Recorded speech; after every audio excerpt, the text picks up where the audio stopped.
we develop a vision statement, what does it need to look like, Jimmy? Glad you asked that question. Be specific, right? And we're going to go over some examples, but I want you, just the framework of this, you want to be specific. A vision statement should have specific goals. Vague goals equal vague results. Quantify as much as possible. So we want to know what exactly we're talking about. What do I want to experience in my relationship in terms of communication, in terms of intimacy, in terms of experience emotionally, in terms of emotional security? Like, what do you want in your relationship? That's what we have to be specific about. So when I encourage couples in terms of writing a vision, being specific has to do also with how many times. Like if someone says, well, I want to talk more. Okay, that's not specific. So talking more would be what? There are 7 days in a week. How many days would you qualify for talking more? 7 days, is it, if we talk 4 days a week for about 30 minutes, I would feel like we've talked enough, right? Or is it 15 minutes for 7 days? Or is it 30 minutes for 6 days? What specifically does that look like? And that's important, guys, because when you understand specifically what you're looking for, then you're able to check it off. Now, the reason I say that is because based on how we're framed in our emotional context, rational and irrational process that we have, we're either processing our experiences emotionally or rationally. So we have the tendency, especially if you got my book, you understand the tendency to react from an emotional position. That's your default. Your default with no effort, with no training, is reactionary, right? And if it's reactionary, I haven't evolved. I haven't grown any. So because the default is emotional reaction and not rational, what happens? I just go off. So I need to be specific in terms of, like, for instance, when I say, well, 7 days a week, 6 days a week, 30 minutes a day, that's specific. That means if that does not happen, you can say, okay, we only did this 4 days. But if it happens your 6 days, you are good. But what happens is this is the point I was making. When we react from an emotional disposition, we remove everything that actually happened in factually happened, not irrational. So give you an example. A lot of times when I'm talking to couples, the statement may come up, my spouse always. Now, you may have said that statement yourself. I'm sure you have it. If you've been married any point of time, those type of statements about you always or you never, right? Now, that's usually not a rational statement. Generally, it's an emotional driven statement because we're not thinking about, okay, yeah, they are doing it. I'm just not experiencing it like I want to experience it. That's a real truthful statement. So we have the tendency to react from emotional disposition. When that happens, we're not actually sharing factual things. We're only sharing from an emotional. So emotionally, you may feel like, okay, we don't talk at all. But in reality, you talk 4 days a week. You would like to talk 6, but you talk 4. So you're mad, you're frustrated. So you would say statements like, we never talk. And your partner gets upset because your partner may have been intentional about those 4 days. May have focused on those 4 days. However, because it did not register with what you actually wanted to experience, because you were not specific, your partner is now frustrated and says, well, what the heck am I doing? If when I am trying, I get no recognition. So you see how we have this duality, how we have these challenges. So that's why we have to be specific so you can know, okay, yeah, it was 6 days this week,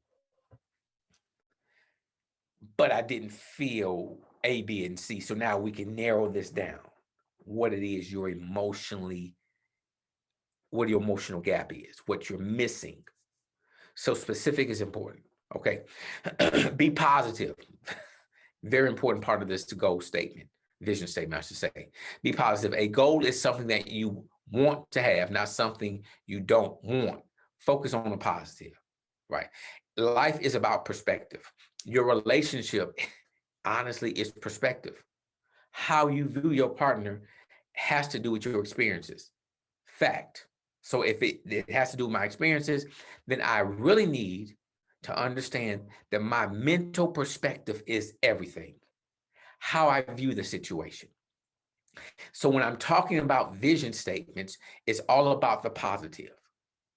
Don't try to live in the past and build the future. You can't do it. So when you're trying to build a strong relationship with your spouse, it's very important to speak a positive and have a positive, affirming process so that you feel good and your partner feels good. And that allows us, again, as we said before, to turn away our efforts and our energy from the negative stuff. The negative stuff says, okay, we're not going to never get this together. The negative stuff says, my partner is never, ever going to ever love me like I want them to. See, that's you can't build like that, right? So we have to be positive. We have to make affirming, positive statements about what we desire to experience.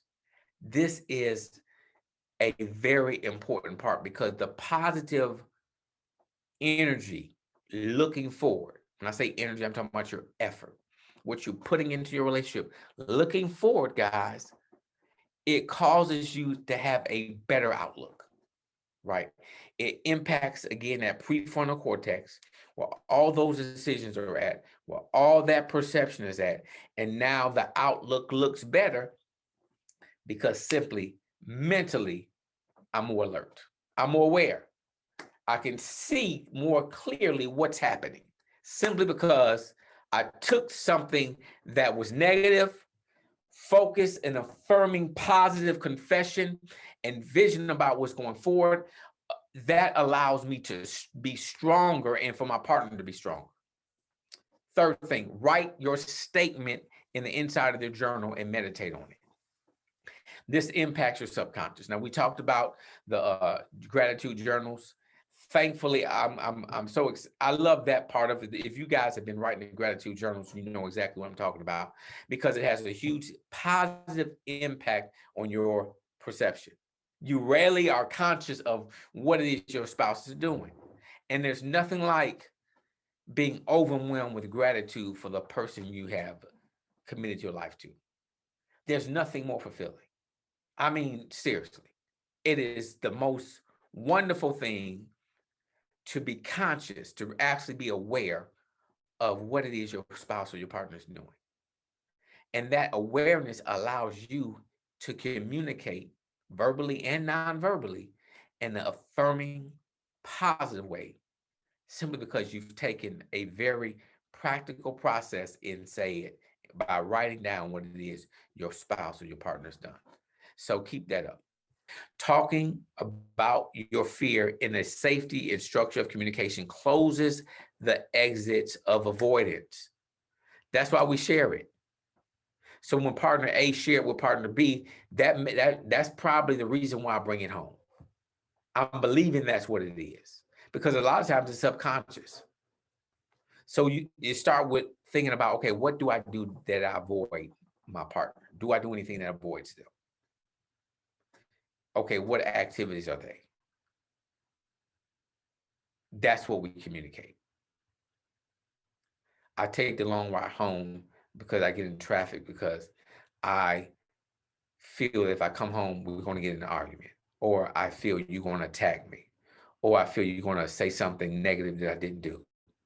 Right. So that's the fear of hearing something negative. So when you communicate, I feel hurt when you communicate negative things to me as soon as I walk in the door. Right. And I fear that whole experience. That's why I don't come home as early as I could. That's an example. And then your partner is mirroring that. So what I hear you saying is, You don't, you take the long ride home because you feel that every time I come in the house or you come in the house, I say something negative to you.